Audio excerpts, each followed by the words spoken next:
अस्सलाम वालेकुम नाज़रीन अस्पताल जो ज़िक्र ईंदे ई मुख़्तलिफ़ बीमारियूं ज़हन में अची वञनि। बुनियादी सहूलतनि खां वांझल असांजे मुआशरे में जिते साफ़ पाणी जी खोट, खाधे पीते जी शयुनि जो मयारी न मिलणु, माहौलियाती आलूदगी ऐं सफ़ाई सुथराई जा जोगा इंतज़ाम न हुअणु मुख़्तलिफ़ बीमारियुनि जो सबबु बणिजनि था। उते ई इंसाननि जा पाण में शऊरी या लाशऊरी तौर ते सुठा रवैया न हुजणु बि इंसानी नफ़्सियात ते ख़राबु असरु विझनि था, जेकी इंसानी ज़हन ते नफ़्सियाती बीमारियुनि या ज़हनी दबाव जी शिकल में ज़ाहिर थियनि था। अॼु असां औरतुनि में वधंदड़ नफ़्सियाती बीमारियुनि ऐं ज़हनी दबाव जे हवाले सां औरतुनि जे माहिर डॉक्टरनि सां ॻाल्हि ॿोल कंदासीं ऐं नफ़्सियाती बीमारियुनि में मुब्तला औरतुनि सां ॻाल्हाईंदासीं, उन्हनि खे कीअं महसूसु थो थिए या उहे कहिड़ी तरह सां हिन नफ़्सियाती बीमारियुनि जो शिकार थियूं, ऐं उन्हनि सां गॾु रहंदड़ उन्हनि जे घर वारनि या जेके उन्हनि जा अटेंडेंट आहिनि उन्हनि सां बि ॻाल्हि ॿोल कंदासीं त घर में उन्हनि जो रवैयो कीअं हुजे थो या अहिड़ा पेशेंट सोसाइटी में कीअं मूव कनि था ऐं डॉक्टर उन जो कहिड़े तरीक़े सां इलाजु कनि था, इन मर्ज़ जी तशख़ीस कीअं थी सघे थी। अचो त डॉक्टरनि सां ऐं मरीज़ पेशेंट सां ॻाल्हि ॿोल कयूं।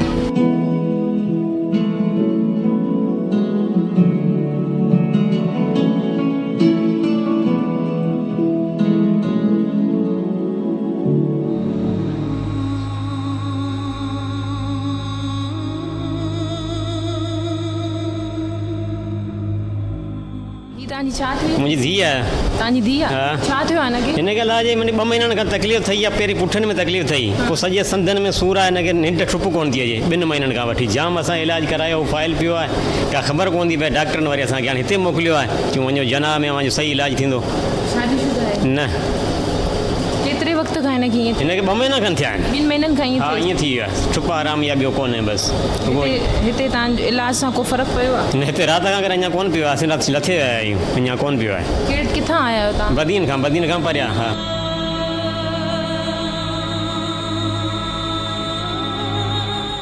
छा थींदो आहे हिनखे ईअं अगरि? का ख़बर कोन थी पए न, असांखे डॉक्टर खां ॿुधाइनि ॻाल्हि कोन था। पहिरीं बि हींअर मुंहिंजो भाउ हिते आयो तॾहिं धोबी घाट में असांजा माइट आहिनि, उते रहियो 3 ॾींहं। पोइ उते सफ़ा हिनखे बेचैनी थी पई, उन सां विड़ी पई। बसि पोइ वरी वापसि वठी आयो। काल वरी मां 5000 किरायो भरे वरी हिते वठी आयो या। तव्हांजी धीउ आहे? हा, मुंहिंजी धीउ आहे। हीउ छा थिए पियो हिनखे? हिनखे संदनि में सूर आहे, छा ख़बर कोन्हे। डॉक्टर सुणाइनि कोन था, ईअं रफ़े पई सूर आहे हिन जजो। संदनि में, पुठनि में, चेल में, हीअं में सभु सूर आहे। पोइ हिनखे कीअं महसूसु थींदो आहे इहो जॾहिं तकलीफ़ थींदी अथसि? पोइ कीअं पोइ ॾियूं त उहो दवा ॾियूं पोइ कुझु देखा था त फ़र्क़ु त थिए न, थिए सघे कोन सफ़ा। अच्छा, हिनखे 2 महीननि खां हा, त हैदराबाद कोठे वियासीं त बाबा हैदराबाद वई, पोइ कराची ॿियो वारो आहे। इहे बदनी ज़िले में त इलाही दवा वरिती आहिनि, फ़ाइदो नथो थिए।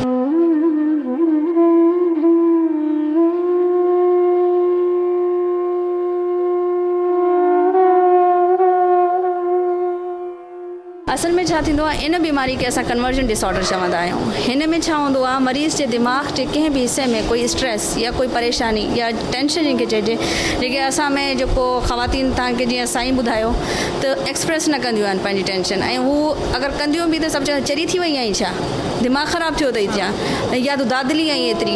इन जे अलावा ही मुख़्तलिफ़ तरीक़े सां असां वटि अची सघनि था हिन क़िस्म जा मरीज़। उन्हनि में छा हूंदो आहे, कुझु चवंदा आहिनि त असांजा हथ पेर ऐं ॿाहूं माज़ूर थी विया आहियूं, असांखे फालिश थी वियो आहे। अक्सर असां वटि हिन कंप्लेन सां ईंदा आहिनि त असां फालिश असांखे थी वियो आहे, असांजो जिस्म कमु नथो करे। ठीकु आहे।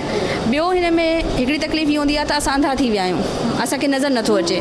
कुझु हीअ हूंदा आहिनि असां ॻाल्हाए नथा सघूं, ऐं कुझु इहे आहिनि जेके सफ़ा बेहोश हूंदा आहिनि। उन्हनि जे घर वारा चवंदा आहिनि त हीअ जेको आहे हाणे अलाह न करे त गुज़ारे वई आहे, बसि आख़िरी वक़्तु साईं जेको तव्हांखे करिणो आहे हिनखे बचाए वठो तव्हां।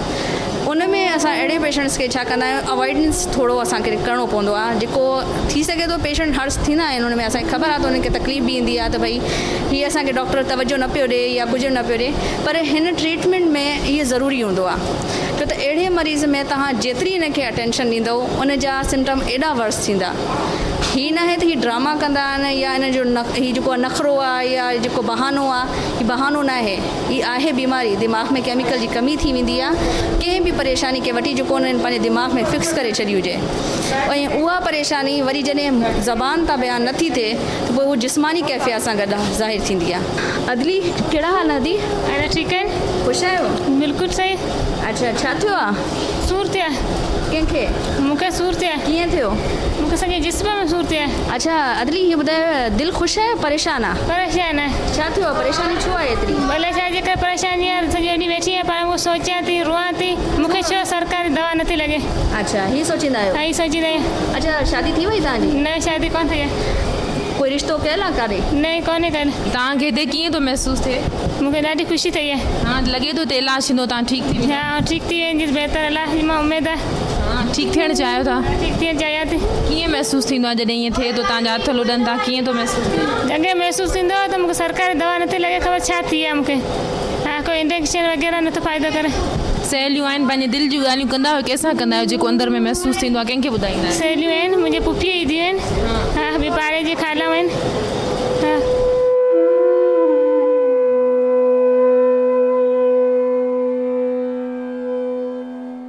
मेरी बेटी बेटी है आप? जी। क्या हुआ इसे?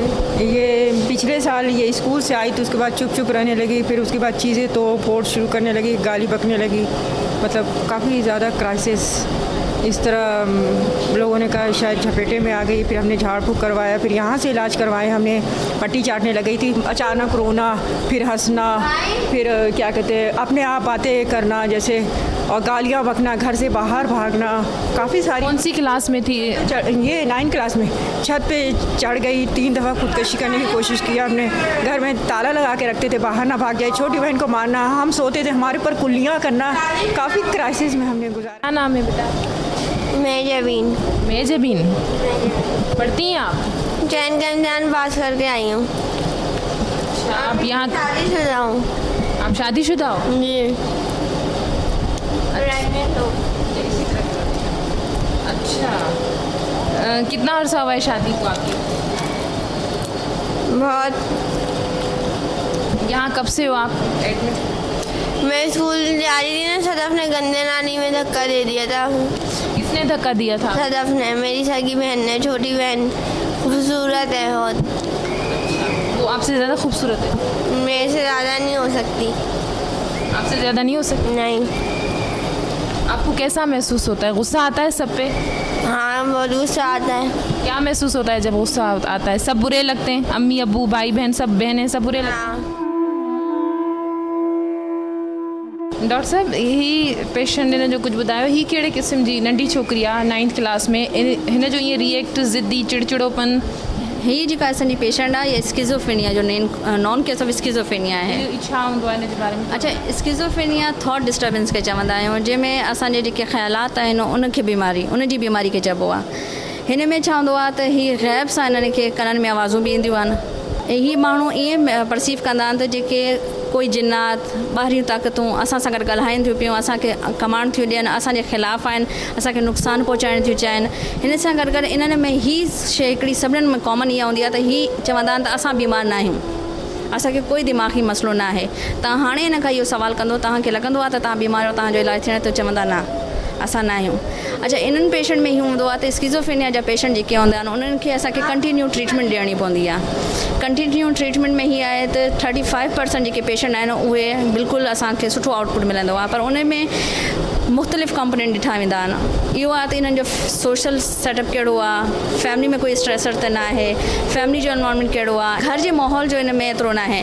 हिन में केमिकल जो बि आहे, केमिकल में बि तब्दीली ईंदी आहे। डोपामिन हिकिड़ो केमिकल हूंदो उहो रेस थी वेंदो आहे। हिन सां गॾु कुझु ब्रेन जी जेका एनेटमी आहे उन में बि थोरी उहो अची वेंदो आहे प्रॉब्लम, उन सां ई इलनेस थींदी आहे। ख़ानदान में बि ईंदी आहे, विरसे में बि इहा मर्ज़ ईंदो आहे। अच्छा ही पेशेंट जेका हूंदा आहिनि उन्हनि में जेका हाणे तव्हां हिननि खे ॿुधो पिए, हिननि हर ॻाल्हि खे तव्हांखे कोई ॻाल्हि कड़ी में कोन हूंदी, ठीकु आहे न, हर ॻाल्हि जो अलॻि अलॻि रुख हुयो। हिकिड़ी ॻाल्हि कई पे वरी उनखे छॾे ॿी ॻाल्हि खे स्टार्ट कई, ॿी ॻाल्हि खे टी ॻाल्हि में इनकॉन्ग्रुएंट मूड असां हिनखे चवंदा आहियूं। त हिननि जी कोई मूड ऐं हिननि जो थॉट जेको आहे हिकिड़ो सीक्वेंस में न आहे। इन में कंटिन्यूस मेडिकेशन आहे, जॾहिं ही मेडिकेशन छॾंदी इन जा सिम्टम वरी अची वेंदा।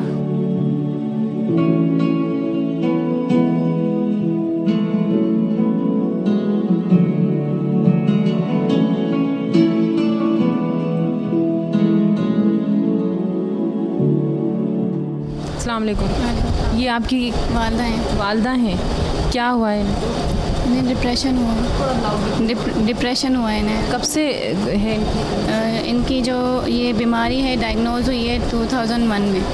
2001 में? जी। कैसे पता चला आपको कि ये डिप्रेशन का शिकार है? क्या कोई घर में इस तरह की हरकत थी या आप ही जो है वो नर्स है ना, तो वो उनके थ्रू फिर हम यहाँ लेकर आए थे।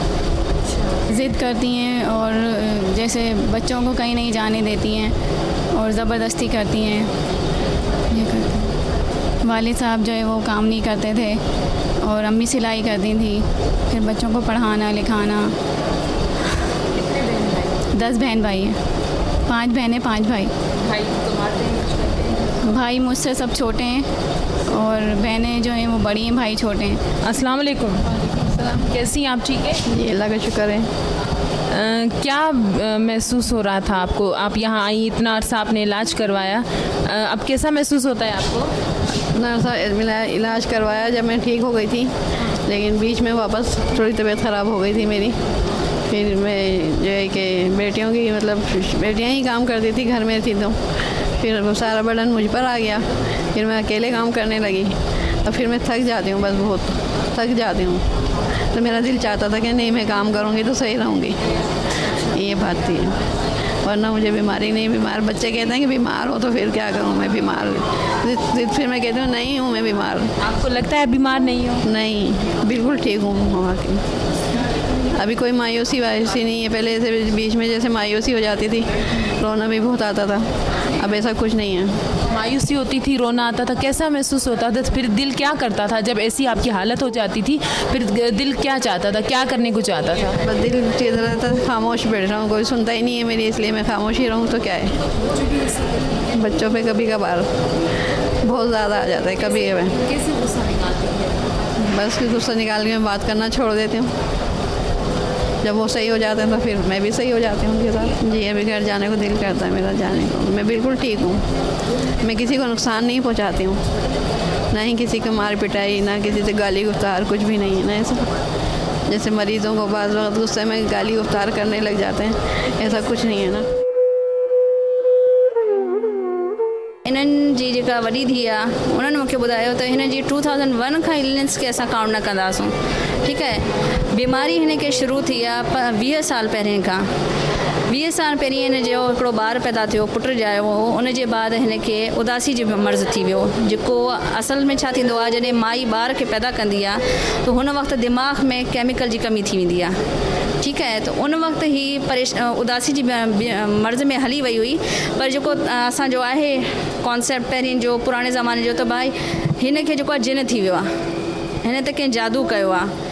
हिन जी धीउ जो ॿुधाइणु हीअ हुयो त उन वक़्तु सभिनीनि चयो त हिन ते कंहिं जादू कयो आहे, त पोइ कुझु मुलनि खां कराई, तावीज़ कराई या कुझु।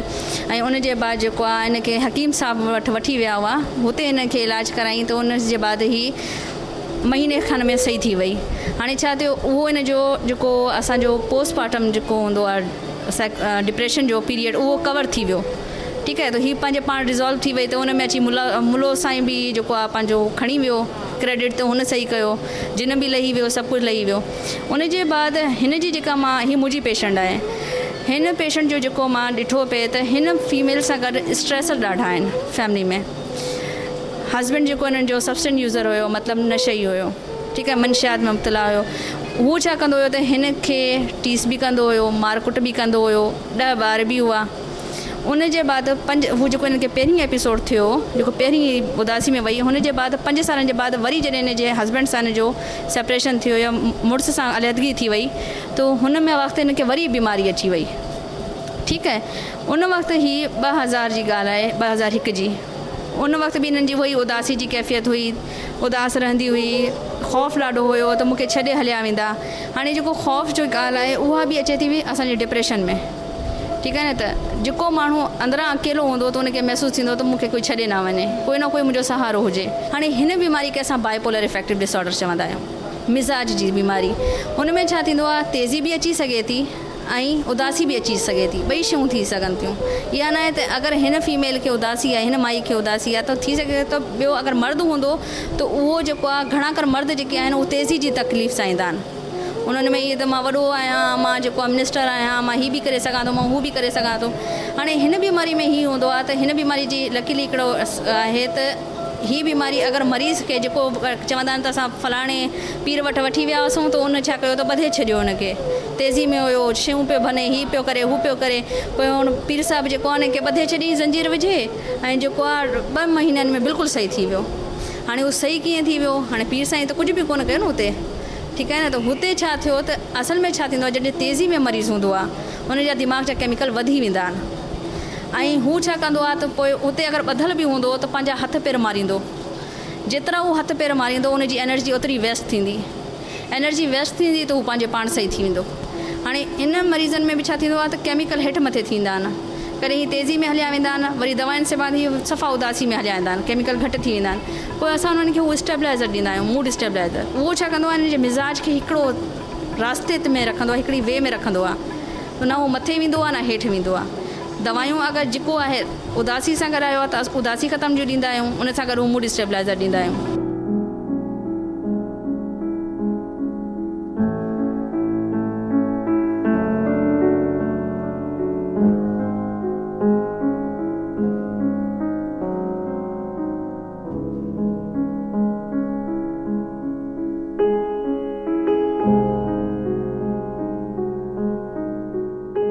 तूने चुटकी जो जोर सी काटी है, अब मैं जवां हो गई, उलाला छूना नाना देखा है पहली बार, डॉक्टर ने की आंखों में प्यार, पलके झुकाऊं दिल में बसाऊं, अब जाके आया मेरे बेचैन दिल को करार।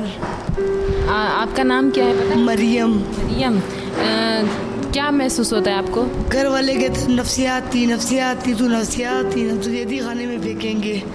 घर वाले ऐसे बोलते, फिर मैं तेरे गुस्सा कर देती हूँ। घर वाले मुझे दाखिल कर दिया, ज़बरदस्ती मुझे दाखिल कर दिया यहाँ पे। मैं पागल लग रही हूँ आपको?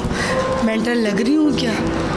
नहीं, आप बिल्कुल ठीक लग। You may discuss me, no mental, no. 9 तक पढ़ी हूँ मैं। अच्छा, कौन कहता था घर में ऐसे आपको कि आप पागल हो? मोहल्ले वाले कहते हैं, पड़ोसी कहते हैं, घर वाले कहते हैं। क्यों कहते थे आप? क्योंकि मेरा रिश्ता टूट के मुझे अपना मंगेतर बहुत याद आता है। गोली लगी मेरे मंगेतर को, शादी कार्ड छप गए, हाल बुक हो गया, यानी कि सब कुछ, यानी कि सब सारी तैयारी होगी। वो बैंक से 50,000 का चेक बुक निकाल के उनको गोली मार दी। मैंने कहा मुझे लगती मैं इतना प्यार दूंगी, अपने घर को जन्नत बनाऊंगी, किसी की कमी महसूस नहीं होने दूंगी। से कि यू राइट।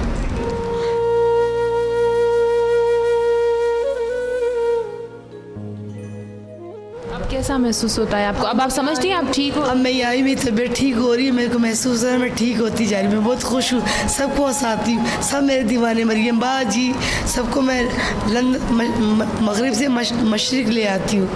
यानी वो मेंटल होते हैं ना, डांस करते हैं, मेरे गुस्सा आता है, मैंने कहा बिस्किट कहते हैं, यानी कि गुस्सा आ रहा था, मैंने कहा बिस्किट, या अल्लाह ये पढ़ो। उनका ध्यान मैं बदल देती हूँ, ठीक है ना। लंदन से अमेरिका ले आती हूँ, कहता अब बहुत फरिश्ता बन के आप आई हमारे हॉस्पिटल में। सही। मेरे घर ये कौन है आप? ये मेरी सिस्टर, मेरी 4 बहनें, 2 भाई, 2 भाई थे। एक भाई जवान समंदर में डूब गए। दोनों बहन भाइयों के साथ शादी थी। अब्बू को दिल की तकलीफ हुई थी, अब्बू फौत हो गया, भाई भी समंदर में डूब गया। और मेरी छोटी बहन जॉब करती है, अभी नहीं कर रही, ये 4 क्लास से पढ़ी हुई है, ये भी फैक्ट्री में जॉब करती थी। ये अच्छी है बहन, ये तो आपको नहीं बोलती ना? ये भी गुस्सा करती है, भी मुझे डांटती है। हाँ, ये भी मुझे गुस्सा, मैं कहती नमाज़ पढ़ो, माहौल इतना ख़राब है, स्मोकिंग, बियर, कितना गुनाह आएगा ना। बाप भी चला गया, हम लोग बहुत शरीफ हैं, हम बहुत अच्छे ख़ानदान के हैं, हम लोग अच्छे ख़ानदान के, हमारे डिफेंस में भी रहते हैं, बहुत हमारा ख़ानदान है, चचा भी, फूफी भी, मामू भी, यानी कि कोई किसी का नहीं, खून के रिश्ते सफ़ेद हो गए। 2 टाइम की कोई रोटी भी नहीं पूछता।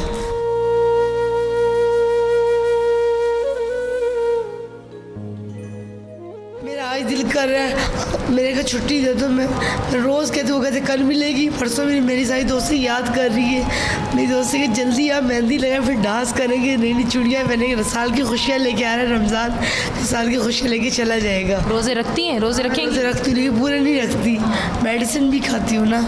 2 कुरान ख़त्म किए मैंने अस्पताल में, और 3रा कुरान शुरू किए। मैंने दीन भी रखो, दुनिया भी रखो, ठीक है ना। जब डांस करने को दिक्कत था, डांस भी करते। लड़कों के सामने ने दरवाज़ा बंद करता, डॉक्टर ने ना, मेरी मूवी में डॉक्टर सामने ने मुझे मेकअप दिया। इनको मैं कहती हूँ मुझे जोड़ा देना, इनके लिए भी दुआ करती हूँ।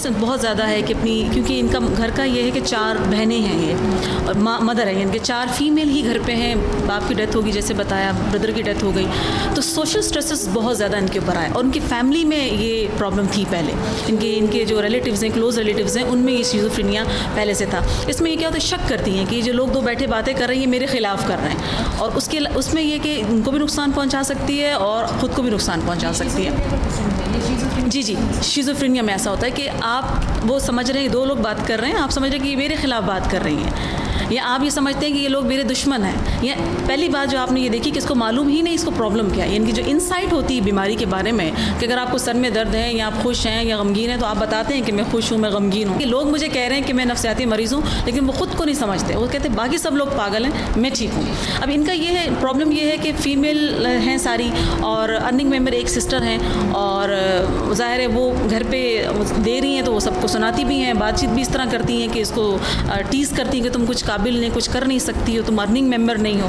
तो यहाँ पे इनको लाकर हम ये किया जाता है कि यहाँ पे उनको वोकेशनल ट्रेनिंग दी जाती है। सबसे पहले तो ये बात बिल्कुल दुरुस्त है कि ये अपने आप को भी नुकसान पहुँचा सकती हैं और दूसरे को भी नुकसान पहुँचा सकती है। अपने आप से ज़्यादा दूसरे को नुकसान पहुँचाने के चांसेस इन लोगों में ज़्यादा होते हैं, क्योंकि वो शक कर रही होती है ना, उनमें शक होता है। मोस्टली जो मैरिड लाइफ में जो फीमेल्स होती हैं उनको अपने हस्बैंड पे शक होता है कि ये कहीं और इन्वॉल्व हैं या कुछ इस तरह, तो उसमें ये होता है कि मतलब बात इतनी आगे बढ़ सकती है कि वो एक लाइफ को भी ख़त्म कर सकती हैं, इतना ज़्यादा ये प्रॉब्लम हो सकता है। और अपने आप को नुकसान पहुंचाना तो कोई इतना मुश्किल नहीं। इन्होंने 3 दफ़ा कोशिश की है छत से कूदने की। अवेयरनेस इस डिज़ीज़ के बारे में होना बहुत ज़रूरी है, बंदे को भी जो है उनके साथ डील कर रहा है और कम्युनिटी लेवल पर भी, ठीक है, ये बड़ा एक काम है जो कि इस पर बहुत कम फोकस किया जा रहा है। ये ठीक कैसे हो सकते हैं, एक तो इंटरनल फैक्टर्स हैं, कुछ मेडिसिन के थ्रू साइकियाट्रिस्ट जो हैं वो प्रिस्क्राइब करते हैं वो मेडिसिन, अगर ये कंप्लाइंस इनका अच्छा हो, कंप्लाइंस मीन्स के मेडिसिन जो ले रही हैं वो टाइम से लें, उसी मिकदार में लें, बिकॉज ये क्योंकि अपने आप को बीमार नहीं समझते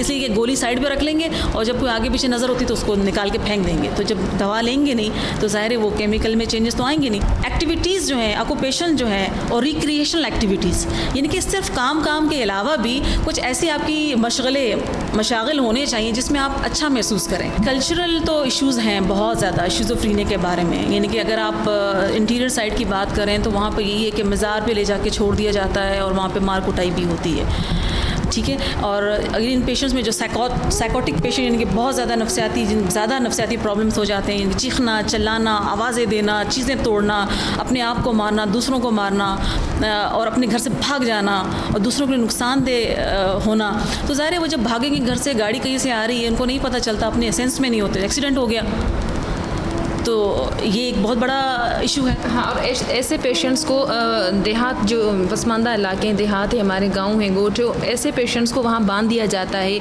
या किसी जिन्नात परी का साया समझ के पीर आमिल के पास ले जाए, वो उसको बंद कर देता है, वहाँ उसके साथ मुख्तलिफ तरह से उसको हैंडल किया जाता है। तो क्या कहना चाहेंगे, कैसे अवेयरनेस लाई जाए और उनको कैसे पता चले कि हाँ ये एक बीमारी है, इसका इलाज होना चाहिए, ना कि इसको बांध दिया जाए, इसको पीर आमिल के पास ले जाया जाए, इसको मारा जाए?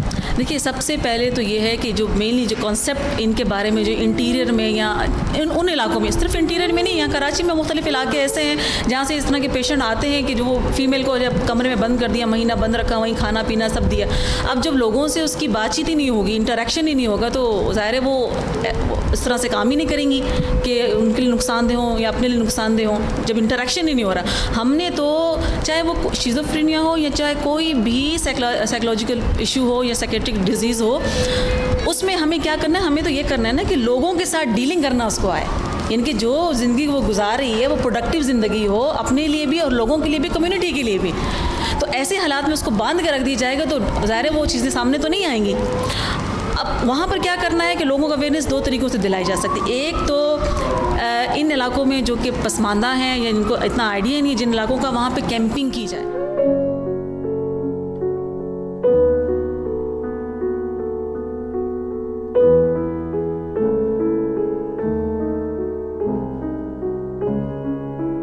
अस्सलाम वालेकुम डॉक्टर साहब। वालेकुम अस्सलाम। डॉक्टर साहब, नफ़्सियाती बीमारियुनि जे हवाले सां ॿुधायो त केतिरियूं औरतूं हिते एडमिट आहिनि, कहिड़ी उन्हनि में नफ़्सियाती बीमारियूं आहिनि?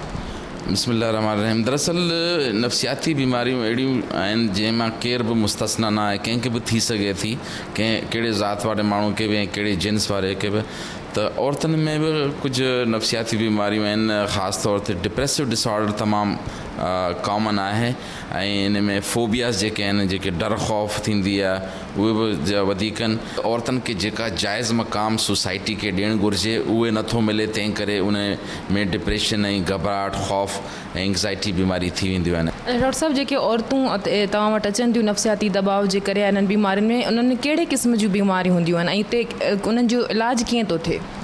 अच्छा, उहे दरअसल हिन में हर क़िस्म जी बीमारी थी सघे थी, पर घणो करे जेके ॿार आहिनि नंढा फीमेल, उन्हनि में ख़ौफ़ ख़ासि तौर पर ही जेके आहिनि जानवरनि जो ख़ौफ़ या अंधेरे जो ख़ौफ़ ऐं जेका सोशल फोबिया कंहिं साम्हूं अचण में ख़ौफ़, इन सां गॾु जेको आहे एंग्ज़ाइटी डिसऑर्डर सां गॾु डिप्रेशन जेको आहे डिप्रेसिव डिसऑर्डर, जंहिंमें उदासी मायूसी थींदी आहे, निंड नथी अचे ऐं उन सां गॾु वसवसनि जी बीमारी बि जाम थींदी आहे। छो त असांजे छोकिरियुनि खे ख़ासि तौर माउ जेका आहे उन बार बार चवंदी त हीअं रहो, दुपटो हीअं हुजे, कपिड़ा हीअं हुजनि, तंहिं करे उन में इंड्यूस थी वेंदी आहे त उहो ऑब्सेशन जेका वहम जी बीमारी बि चई सघूं था त हर शइ एक्यूरेट हुजे, टाइम जी पाबंदी हुजे ऐं तंहिं खां सवाइ सफ़ाई में बार बार हथ धोइनि थियूं त हथ धोतल आहिनि या न धोतल आहिनि, दरवाज़ो बंदि आहे खुलियल आहे, इन में उन्हनि जो वक़्तु गुज़रे थो, उनखे ऑब्सेसिव कंपल्सिव डिसऑर्डर चवंदा आहिनि। इन खां अलावा स्किज़ोफ्रेनिया आहे, जंहिंमें कननि में आवाज़ूं ईंदियूं आहिनि ऐं शक शुबा थींदा आहिनि त माण्हू मुंहिंजा ख़िलाफ़ु आहिनि, उन में स्किज़ोफ्रेनिया ऐं एक्यूट साइकोटिक डिसऑर्डर बि थींदी आहे। ऐं चूंकि अॼुकल्ह हालात परेशानियुनि जे करे लॉ एंड ऑर्डर सिचुएशन ठीकु न आहे, त ज़्यादातर जेका मुतासिर थींदी आहे सा माउ या जेका आहे भेण, उहा वधीक मुतासिर थिए थी। उन्हनि खे फ़िक्रु हूंदो आहे त पुटु केॾांहुं वियो, कीअं वापसि कीअं ईंदो, भाउरनि खे बि इहो ज़हन में हूंदो आहे, तंहिं करे उन्हनि खे परेशानियूं जाम थींदियूं आहिनि। स्ट्रेस रिएक्शन या एडजस्टमेंट डिसऑर्डर इहे बि उन्हनि में कॉमन आहिनि। अच्छा, औरतुनि में जॾहिं बीमारी थिए थी त पोइ उन जूं अलामात कहिड़ियूं आहिनि ऐं कीअं ख़बर पए थी? पेशेंट खे बज़ात औकात ख़ुदि ख़बर न हूंदी आहे त मां इन मर्ज़ में मुब्तला थी चुकी आहियां, या इन जो कीअं ख़बर पवे?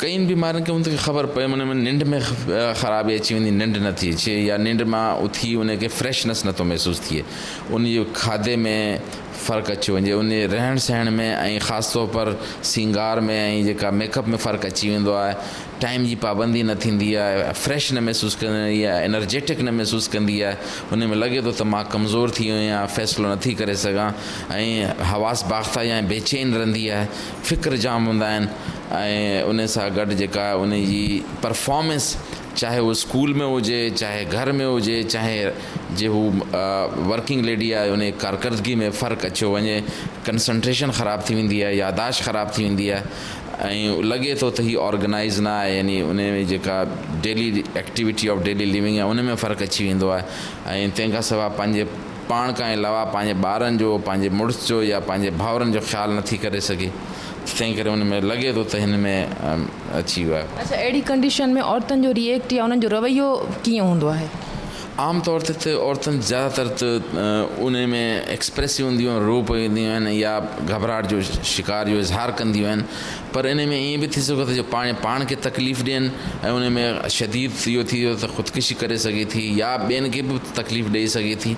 ऐं हीअ जे वर्किंग लेडी आहे त उन में कॉम्प्लिकेशन इहे आहिनि त हीअ गाॾी हलाए थी, कंसंट्रेशन केॾांहुं ॿिए पासे आहे, ज़हन होॾां हुन ॻाल्हि में लॻियल आहे त एक्सीडेंट करे सघे थी या मानी पचाए थी त उन के चूल, तंहिंखां सवाइ ज़हन होॾां कंहिं परेशानी में वियो हलियो, जी माचिस लॻाईंदी त होॾां जेका आहे उहो जेका ओवन आहे उन में बाहि लॻी सघे थी, सड़े सघे थी ऐं प्लगनि में हथ बेतरतीब रखे सघे थी, किरे सघे थी, सीढ़ियुनि मां जेॾी महिल कंसंट्रेशन न हूंदी आहे त उन करे कई प्रॉब्लम थी सघनि था। अच्छा, औरतूं अवॉइड बि कंदियूं आहिनि त अगरि इन मर्ज़ में मुब्तला आहिनि त ॿुधाइण न चाहींदियूं आहिनि, लिकाईंदियूं आहिनि या ईअं सम्झंदियूं आहिनि त माण्हू खिलंदा या माण्हू छा सम्झंदा असां नफ़सियाती बीमारी जो शिकार आहियूं या इन हॉस्पिटल वञूं त अवॉइड कंदियूं आहिनि, ईअं छो थींदो आहे?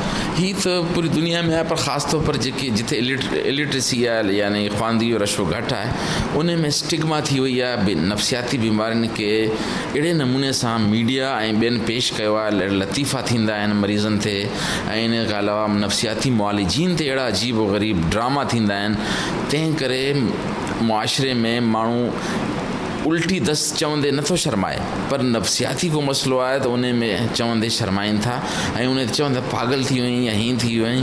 तंहिं करे असांखे खपे त पाण जे नफ़सियाती मरीज़ न आहियूं त शुक्रगुज़ार थियूं, जे ॿियनि खे हुजे त हुन सां हमदर्दी कनि, उन ते जेके बुलिंग आहे या उनखे तंग करणु आहे या टोकणो आहे उहो न करणु घुरिजे।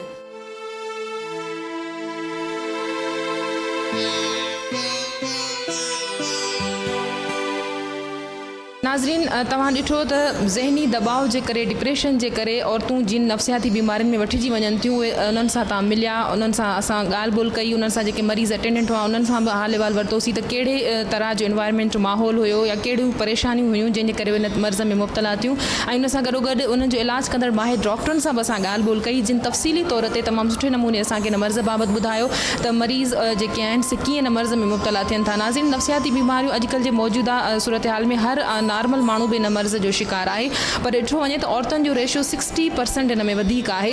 सिर्फ़ु अगरि हिन अस्पताल जी असां ॻाल्हि कंदासीं त हिन में हर हफ़्ते लॻंदड़ OPD में तक़रीबन 500-550 ताईं मरीज़ अचनि था, जिन में 300 ताईं जो तादादु औरतुनि जो हुजे थो, जंहिंमां तव्हां अंदाज़ो करे सघो था त औरतूं तेज़ी सां हिन मर्ज़ में मुब्तला थी रहियूं आहिनि।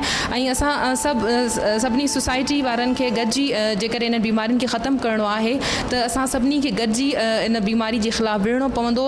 इन मर्ज़ जी इन जो सही तरीक़ो इहो आहे त इन मर्ज़ जी सही तरह सां तशख़ीस कई वञे, उन जो बर वक़्तु इलाजु कयो वञे, कि माहिर डॉक्टर वटि वठी वञिजे, न बजाए इन जे जो अहिड़नि औरतुनि खे पीरनि फ़क़ीरनि या आमलनि ॾे वठी वञिजे या धागा फीणा कराए उन्हनि खे चरियो सम्झी उन्हनि खे बंदि कराइजे या उन्हनि खे ज़ंजीरूं हणी बंदि कजे।